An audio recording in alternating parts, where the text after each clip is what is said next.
tema de hoje é sede perfeitos, né? É um tema que assusta a nós, porque a perfeição às vezes parece algo tão inatingível, né? Para todos nós. E principalmente quando Jesus fala sede perfeito, assim como é o vosso Pai.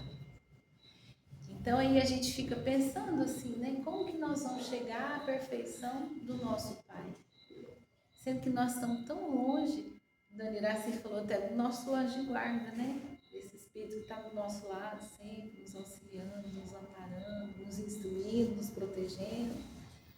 Porque o Glenn até falou aqui, acho que foi na última palestra, que nós estamos mais próximos do primitivo do que do celestial.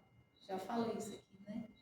Porque estamos na segunda categoria de espíritos, né? Mas eu tenho uma notícia para dar para vocês. Uma notícia boa. Vamos começar pelas boas, né? Todos nós alcançaremos a perfeição. Todos. É uma lei natural da vida, que está intimamente ligada à lei de progresso. Só que tem uma coisa, uns chegaram primeiro e outros chegarão depois, porque estamos cada um numa etapa de nossa evolução, né? Todos mais ou menos juntos, mas cada um um pouquinho mais adiantado, o outro mais atrás. Então, o tempo é determinado por nós, né? Então, nós estamos todos atrelados à lei do progresso. E lá no Livro dos Espíritos, ele fala na lei do progresso se nós podemos retardar o progresso. É uma pergunta do Livro dos Espíritos. E ele diz que não. Os Espíritos dizem a Kardec que não. Que nós podemos embaraçá-lo. As coisas que a gente faz, a gente meio que atrapalha o nosso progresso, né? A maioria das vezes. Lá no livro, lá no Evangelho, tem uma frase que eu acho muito interessante, que a vida é cheia de mil nadas. E é isso, né? Nossa vida é muito cheia de coisinha pequena, que a gente dá mais valor do que naquilo que é essencial mesmo. Então, voltando lá no Livro dos Espíritos, tem a pergunta 785, que faz a seguinte pergunta: qual o maior obstáculo ao progresso? E aí a gente não precisa nem fazer joguinho de adivinha, né? É aqui que a gente traz maior número. Aí até nós somos num treinamento no final de semana passado, eu achei muito interessante que o palestrante falava assim, lá no Afeganistão é o orgulho e o egoísmo, porque não é que em Uberlândia, né? Que nós não somos orgulhosos. Lá no Afeganistão é o orgulho e o egoísmo, que é o maior entrave ao progresso, né? Nós somos, eu já falei com vocês, nós somos coordenadores de uma cidade do centro, a gente cresceu, se conheceu, e eu dei um exercício para os meninos, que eles abrissem um bloquinho de notas, que lá nós estamos vendo os misericordiosos, e eles abrissem um bloquinho de notas no celular deles e fizessem um pontinho de exclamação cada vez que eles sentissem que eles estivessem praticado um ato de orgulho. Praticado, porque eu fiz o exercício e aí eu pensava assim, bom, é ato ou é pensamento? Porque se for pensamento, aí já bugou, né? Que a gente consegue barrar as nossas atitudes ainda, mas os pensamentos a gente não consegue, né? Lá no Afeganistão, né, gente? Aqui em Uberlândia a gente consegue. Então, o que houve? Eu parei na terça, porque eu contei acho que 8 pontinhos de exclamação e eu percebi que, como fala mesmo no Evangelho, se a gente for perceber, a maioria das nossas atitudes são carregadas de orgulho e de egoísmo. Mais às vezes até que de orgulho, né? Porque, por exemplo, quando a gente olha uma mãe, um pai, um avô, uma avó, alguém que se dá ao outro, a gente percebe já muito, a pessoa já não tem tanto egoísmo, né? Quando a gente, essas relações de amor entre os familiares, né? Então, na terça eu parei, eu falei, não. Mas eu pretendo continuar, porque mais pra frente nós vamos ver por que é importante importante a gente identificar essas atitudes em nós, né? Então, qual que é, quando lá no Evangelho, no Livro dos Espíritos, acho que capítulo 12 ou 17, ele pergunta o seguinte: qual que é o elemento essencial da perfeição moral? O que é essencial para que a gente chegue à perfeição moral? E aí ele usa uma expressão que eu achei muito interessante: o desinteresse pessoal. Quando eu tiro o meu interesse pessoal de mim, eu começo a desatrelar o orgulho e o egoísmo. Quando eu não coloco o meu interesse acima do interesse do meu próximo. Vejam que interessante, né? É aquilo que a psicologia chama do ego, né? Quando a gente fala de nós, quando a gente quer colocar aquilo que a gente pensa, a nossa forma de ver, a nossa forma de enxergar. Então, é uma balança, interesse pessoal e desinteresse pessoal. Quando eu quero que a minha palavra fale mais alto, quando eu quero que a minha opinião fale mais alto, quando eu quero que o meu jeito de ser sobreponha o jeito de ser do outro, eu tenho interesse pessoal. À medida que a gente percebe pessoas que já conseguem fazer esse exercício, elas já estão começando a trabalhar o orgulho e egoísmo, educar.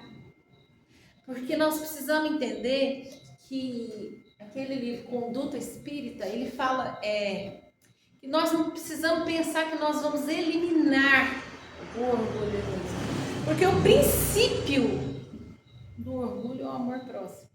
Amor próprio. E o princípio do egoísmo também mas é o princípio, gente. Estou falando de educar lá na latente da coisa. É a mesma coisa da energia da raiva. A energia da raiva é o que te impulsiona a fazer algo no princípio.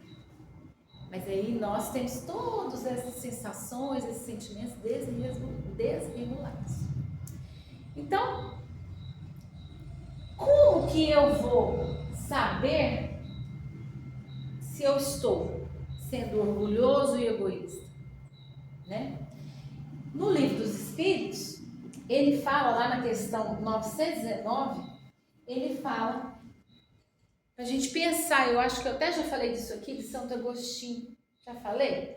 Como que era o exercício que Santo Agostinho fazia diariamente para saber se ele estava, para se conhecer. Todos os dias, quando ele deitava a cabeça no travesseiro, ele questionava a si mesmo qual que era o efeito das suas atitudes no outro, se ele fez bem ao outro. Então, o exercício de consciência dele era relativo ao que ele causava no outro. É aqui na pergunta 919. Porque nós, se a gente... Por que eu falei dessa questão de nós nos observarmos, de nós nos avaliarmos? Esse exercício que eu fiz com os meninos, do pontinho de exclamação, era isso. Era o início de um exercício do autoconhecimento, que os espíritos, no Livro dos Espíritos, consideram que isso é o início do exercício da perfeição moral. Perfeição moral.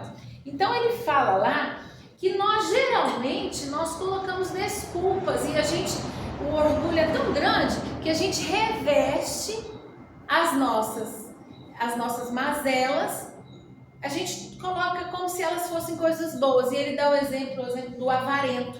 A pessoa que é avarenta, ela não considera que ela é avarenta, ela acha que ela é econômica, previdente.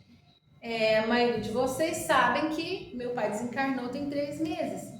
E meu pai, ele teve uma depressão forte, uma doença, né? E dessa depressão desencadeou uma acumulação. Ele tinha acumulação. Nós tiramos de lá de dentro 3 carrocerias de caminhonete. Ainda tem mais coisa. E ele não falava que ele não reconhecia-se avarento. Ele falava que ele queria montar um brechó. Foi a desculpa que ele contou, né? Ainda que fosse uma doença, mas essa doença teve um início, uma atitude, uma escolha que ele fez. E no final da vida, antes que ele desencarnasse, ele doou tudo. a gente já enxerga que ali foi o desprendimento dele, né? Ali ele já começou a se acalmar. Então, inclusive, tem algumas coisas dele no bazar, né? Ele ficou, onde ele estiver, ele ficou muito feliz, que ele amava o centro. Então, mas ele não se enxergava como avarento. Inclusive, no livro do André Luiz tem uma história de um homem avarento que os espíritos identificaram isso nele e agiram justamente na avareza. Quer dizer, eles aumentaram, eles conseguiram induzir ele se tornar mais avarento ainda. Por isso nós precisamos tomar cuidado e examinar dentro de nós aquilo que nós temos, porque os espíritos inferiores eles são altamente inteligentes. E num dos livros do André Luiz, não me lembro qual é agora, acho que foi No Mundo Maior, o André Luiz se aproxima de um obsessor e perguntou para ele, como que você consegue ter um domínio tão grande sobre ele? Muito simples. Nós identificamos a maior paixão dentro deles é agirmos nela. Então, por isso nós precisamos tomar cuidado. E aí o orgulhoso, ele não se julga uma pessoa orgulhosa. Ele fala que ele tem a dignidade dele que não pode ser manchada. Ah, mas vou deixar passar por cima de mim? Não é? Então nós precisamos tomar cuidado. E esse exercício de autoconhecimento é para que a gente identifique em nós. Por isso que ao chegar aqui, como que é o nome do senhor? Tadeu. O senhor Tadeu falou, eu vim aprender. Eu falei, não, senhor Tadeu, eu vim aprender. Ele falou, não, mas você... Eu falei, eu ainda não estou conseguindo fazer. Mas falando, a gente vai fazendo alguma coisa, né? Eu acho que falar, às vezes, é um ato mais ativo que ouvir. Então, o Haroldo fala muito isso. Quem fala é o mais necessitado de aprendizado. Diga, ninguém sabe disso, né? Então, uma coisa que a gente pode fazer para a gente, esse exercício de autoconhecimento, é a gente não desprezar a opinião daqueles que não nos amam. Porque ele não tem interesse nenhum de mentir para nós. Porque quem nos ama é só elogio. E não tem coragem de falar para nós como nós somos realmente, não é? Então, a gente precisa estar ouvindo as opiniões dos outros a nosso respeito, e mesmo que elas doam, a gente precisa ouvir e falar, bom, eu vou pensar nisso, né? Eu vou começar a pensar nisso. Então, no final do dia, a gente pode fazer um balanço das nossas atitudes e aí tomar firme a vontade de mudar. E aí eu trouxe para vocês esse livro que eu sempre falo dele, Pensamento e Vida, em que ele fala da vontade. Ele tem um capítulo exclusivamente falando da vontade. E ele fala que a vontade é um impacto determinante. Ela é determinante, é como se fosse um botão poderoso que decide o movimento da inércia ou o movimento ou a inércia da máquina do nosso cérebro. Olha para vocês verem o tanto que é firme isso aqui, né? E o cérebro, ele produz energia mental e na vontade a gente tem um controle que dirige o rumo das nossas atitudes. Olha só para vocês verem. Se a gente não tiver a vontade, o desejo pode comprar ao engano aflitivo séculos de reparação e sofrimento. O nosso desejo pode trazer séculos de reparação e sofrimento. Vou dar um exemplo. Eu acredito que eu venho há muitos séculos pelejando com a comida. Não consegui domar isso assim. Todo dia eu acordo e falo, hoje vou comer educadamente. Quando a gente vê, a gente tá lá parecendo esse cachorro que não come há 5 dias em cima de um prato de comida. Eu falo, Jesus. E o pé tá na diabetes e ela tá querendo chegar e eu não deixo. Eu fico 2 dias sem comer açúcar. Quando eu vejo, eu tô comendo um tal de chocolate. É séculos, né? Devo ter sido uma daquelas pessoas que falava, solta a comida e comia um pernil inteiro. E agora estamos aí lutando, não é? É difícil. A inteligência pode aprisionar-se na enxovia da criminalidade. Quantas pessoas usam inteligência para criminalidade? Não é? A imaginação pode gerar perigosos monstros na sombra. Nós temos um problema sério, gente, que nós aqui, eu acredito que muitos de nós desconhecemos esse problema, mas atualmente o mundo vive uma epidemia de consumo de pornografia. Isso é um problema grave. Que tem desmanchado lares, que tem destruído a vida das famílias, que tem abusado das nossas crianças, tudo fruto da imaginação das pessoas. Olha que coisa séria. Então, e a memória, se a gente não cuidar disso, ela pode cair em deplorável relaxamento. Então, tudo isso depende da vontade. Só a vontade é suficientemente forte para sustentar a harmonia do espírito. Então, nós precisamos entender que se a gente tiver vontade firme, é aquilo que... Quem aqui já fumou? O senhor conseguiu parar? É vontade. A senhora também. É vontade, não é? Dizem que é assim. Eu vou parar. Né? Quem quiser eu conseguir fazer isso com a comida, né? Eu acho que é muito mais fácil. Dizem que é isso. Foi a vontade firme, a decisão que vocês tomaram e graças a Deus vocês conseguiram. Não é? Então a gente tem aqui o exemplo disso. Né? Inclusive depois, se vocês quiserem dar uma aula para nós vamos estar disponíveis para ensinar a tomar vontade mesmo e fazer um negócio, né? Então, nós vamos ser iguais a Deus? Não. Essa perfeição será uma perfeição relativa. Porque enquanto nós estamos evoluindo, Deus também está crescendo, Deus também está criando, Deus também está cada vez maior, não é? Mas nós vamos chegar num ponto em que nós sentiremos Deus conosco o tempo inteiro, assim como era Jesus. Aquele livro que eu amo, falo muito para vocês, Boa Nova, a gente estava até discutindo isso, né? Ele falava, as pessoas perguntavam as coisas para ele parava, pensava e depois respondia. Aquilo era ele entrando em sintonia com o Pai, né? Então nós podemos ver Deus? Não, lá no livro dos Espíritos fala que nós podemos senti-lo e adivinhá-lo. Então, à medida que nós fizermos a vontade de nosso Pai, evoluirmos, nos tornarmos perfeitos, ou pelo menos quisermos começar a ser perfeitos, nós vamos cada vez mais entrar em sintonia com Deus. E no livro dos Espíritos, falando de Deus, aquele que quer realmente ser perfeito, a primeira coisa é ter fé em Deus e no futuro.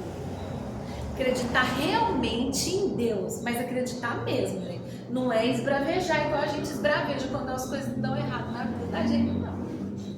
Não aqui, no Afeganistão, né? A gente aqui não faz isso, a gente aceita, não é? Então,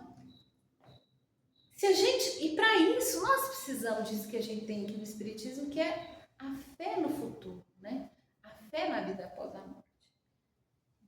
Porque sem ela, como nós iríamos conseguir caminhar após nos separar de um ente querido, assim como ocorreu comigo, né? Só eu sei a dor que eu senti. E eu falava, meu Deus, eu sou espírita, de berço espírita. O Ugni mesmo falava, Carla, o que é isso? Né? O que é isso? Como dizia um tio meu, cadê o equilíbrio? Não é? E espírita, nasci dentro do espiritismo. Mas foi o espiritismo que me segurou. Apesar da fraqueza, né? Então nós temos exemplos maravilhosos da Maria, quando aos 16 anos, recebeu a notícia que seria mãe. E o que ela falou? Está sua serva. Naquela sociedade, né? Paternalista, machista, o próprio Cristo na cruz, ai, afasta de mim esse cálice, mas seja feita a sua vontade. Né? Então, aquele que quer ser perfeito precisa entender que nós precisamos desenvolver essa fé em Deus. Né? Por quê, gente? Porque nós estamos no lugar em que nós precisamos estar para que o nosso aperfeiçoamento moral aconteça. As criaturas que estão conosco, elas são as criaturas adequadas, nas circunstâncias justas necessárias para que nós consigamos efetuar o nosso aprimoramento. E geralmente é colocado ao nosso lado alguém que faz com que nós pensemos na necessidade de sermos diferentes. Então, quando Deus foi lá e colocou uma pessoa extremamente otimista do lado de outra, que eu não me acho pessimista, ele fala que eu sou, eu falo que eu sou realista, né? Era para que um aprendesse com o outro. não é? As atividades que a gente desenvolve nos nossos dias, elas são de alta significação para o nosso aperfeiçoamento moral. Então, às vezes, eu estava até conversando com um amigo meu hoje, né? Ele estava lá na padaria, eu coloquei lá uma frase, eu até vou ler para vocês aqui, que eu não trouxe ela aqui. Aí eu coloquei lá no meu status, a gente acabou rindo muito, né?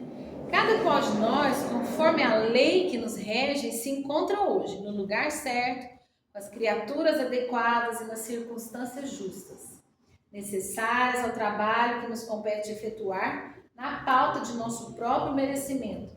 Embora a gente sinta que não, né? A gente fala, mas esse lugar aqui não era eu para estar aqui. Sabe que não era outra Carla? Confundiram. E aí a gente brinca, né? Ele falando, eu acho que às vezes não é. Só eu que tinha que estar tão atrapalhado que a gente fica, né? Então a gente está muito longe de ser perfeito, mas nós podemos começar agora. Esse exercício da perfeição. Nós podemos. Né? Porque quando Jesus falou isso, ele não falou, ele sabia do que ele falava, ele sabia que não era impossível, mas nós achamos impossível. Tem uma coisa que chama crença possibilitadora. Nós precisamos ter uma crença possibilitadora. Nós seremos perfeitos, né?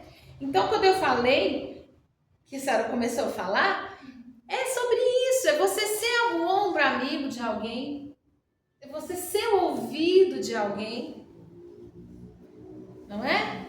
É você calar-se diante de uma ofensa, às vezes só sorrir.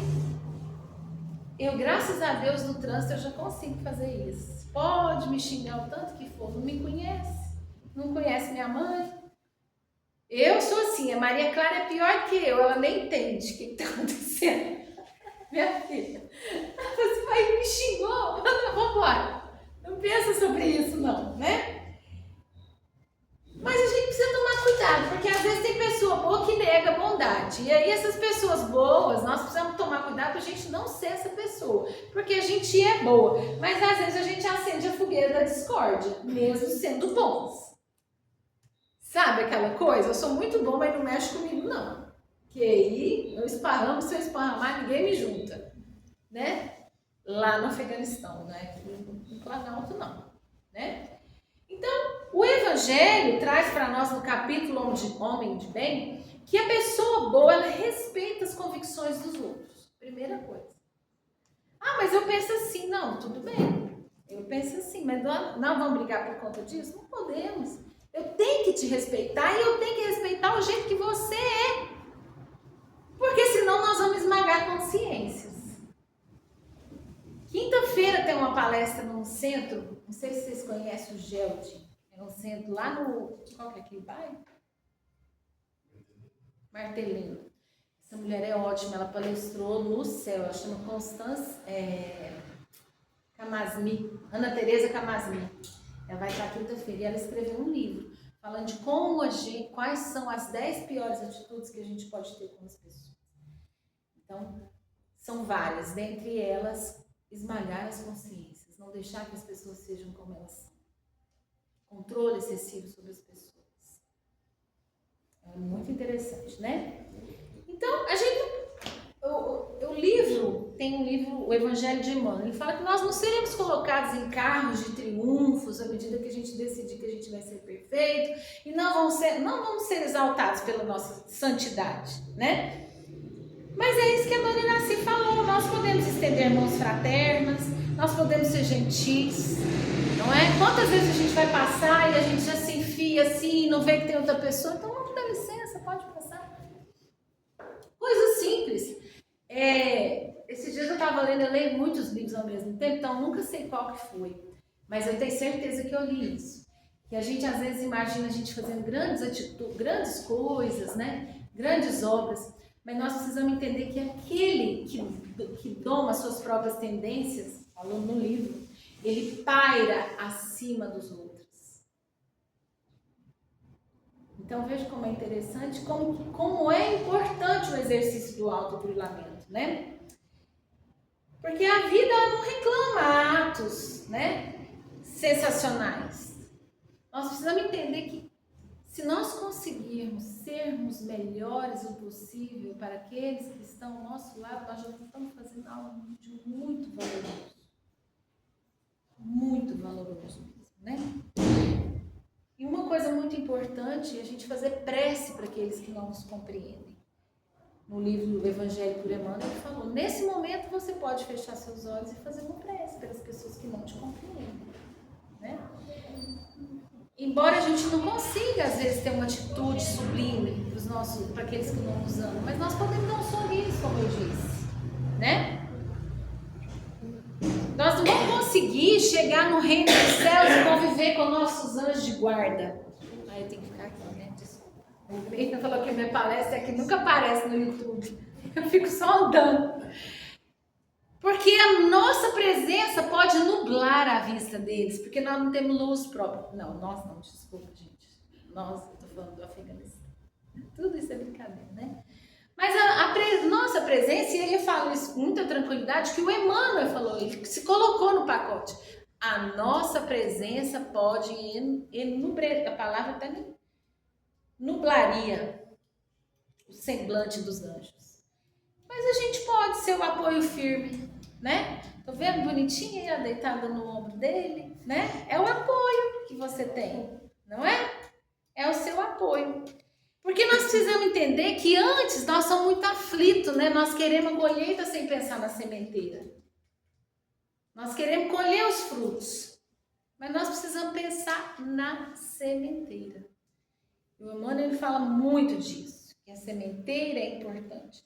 E a perfeição nossa do amanhã dependerá da bondade que nós consigamos fazer, onde quer que estejamos. Então, a gente precisa ter a ideia firme, seremos perfeitos, mas precisamos ser bons hoje. A chave da simpatia para a entrada nas esferas superiores, que fará com que sejamos mais humanos, amigos e irmãos, será a bondade. E aí eu vou pedir licença para vocês, eu vou ler aqui uma mensagem, se não me engano é do Reformador. Não sabeis vós que sois o templo de Deus e que o Espírito de Deus habita em nós. Coríntios, fonte viva, gente. Nós precisamos entender isso. Deus está conosco o tempo todo, Ele está dentro de nós. Nós só precisamos ser reflexo do amor do nosso Pai.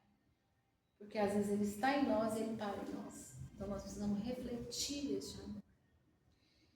Na semente minúscula reside o germe do tronco benfeitor. No coração da terra há melodias da fonte. No bloco de pedra há obras-primas de estatuário. Entretanto, o pomar reclama esforço ativo. A corrente cristalina pede aquedutos para transportar-se incontaminada. A joia de escultura pede milagres uburim. Também o Espírito traz consigo o gênio da divindade. Deus está em nós quanto estamos em Deus. Mas para que a luz divina se destaque da treva humana, é necessário que os processos educativos da vida nos trabalhem no empedrado caminho de milênios. Somente o coração enobrecido no grande entendimento pode vazar o heroísmo santificante. Apenas o cérebro cultivado pode produzir iluminadas formas de pensamento. Só a grandeza espiritual consegue gerar a palavra equilibrada, o verbo sublime e a voz balsamizante. Interpretemos a dor e o trabalho por artistas celestes de nosso acrisolamento. Sofremos para que sejamos celestes. Educa e transformarás a irracionalidade em inteligência. A inteligência em humanidade. E a humanidade em angelitude. Educa e edificarás o paraíso na terra. Se sabemos que o Senhor habita em nós, aperfeiçoemos a nossa vida a fim de manifestar. Emmanuel. Só através do burilamento